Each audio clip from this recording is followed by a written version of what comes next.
গতকালের বক্তব্যে আমি কোনো ট্যাক্স ফ্রি গাড়ি চাইনি এবং ট্যাক্স ফ্রি যে প্লট এবং গাড়ির যে বিষয়টি রয়েছে সেটি অলরেডি এই সংসদের পুরো হাউস ঐক্যবদ্ধভাবে সিদ্ধান্ত নিয়েছে, তারা এটি নেবে না।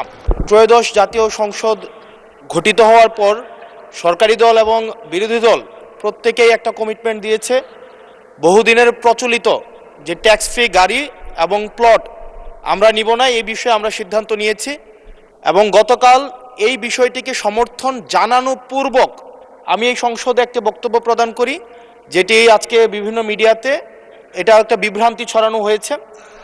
আমি আমার জায়গা থেকে যেই ট্যাক্স ফ্রি গাড়ি আমরা নিব না এবং প্লট এই সুবিধাটি যেটা আমরা নিব না, এই সিদ্ধান্ত সমর্থনপূর্বক আমি জানিয়েছি জেলা পরিষদের চেয়ারম্যান, উপজেলা পরিষদের চেয়ারম্যান, পৌর মেয়র, ডিসি, ইউনো, এসিল্যান্ড সহ অন্যান্য সরকারি অফিসার সরকারি কার্য পরিচালনা করার জন্য যেভাবে সরকারি একটি গাড়ি পেয়ে থাকে, ঠিক একই প্রক্রিয়ায় আমাদের যারা সংসদ সদস্য আছে তাদেরকে ঠিক একই প্রক্রিয়া একটি গাড়ি ব্যবহার করা দেয়া যায় কিনা সেটি আমি এই সংসদে আমি জানিয়েছিলাম।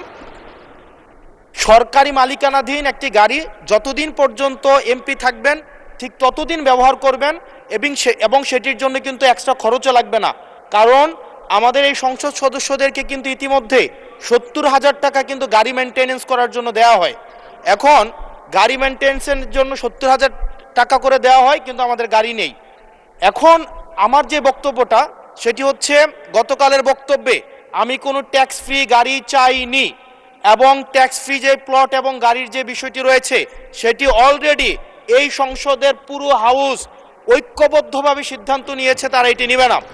এবং এই ত্রয়োদশ জাতীয় সংসদের প্রত্যেকটি এমপি সেটির জন্য একটি অনন্য নজির স্থাপন করেছে। এটি মিডিয়াতে বিভ্রান্তি সৃষ্টি করেছে, সেটির জন্য এখানে পুনরাবৃত্তি করেছি সকল এমপিদের পক্ষ থেকে যে আমরা ট্যাক্স ফ্রি গাড়ি বা প্লটের সুবিধা না, অন্যান্য যে সরকারি সুবিধা আছে সেটির মতো করে যতদিন এমপি থাকবে ঠিক ততদিন এমপি শেষ, তারপরে হচ্ছে গাড়িটি আবার সরকার ফিরিয়ে নিবে। সেটির জন্য হচ্ছে আজকে এখানে দাঁড়ানো মাননীয় স্পিকার। ধন্যবাদ মাননীয় সদস্য।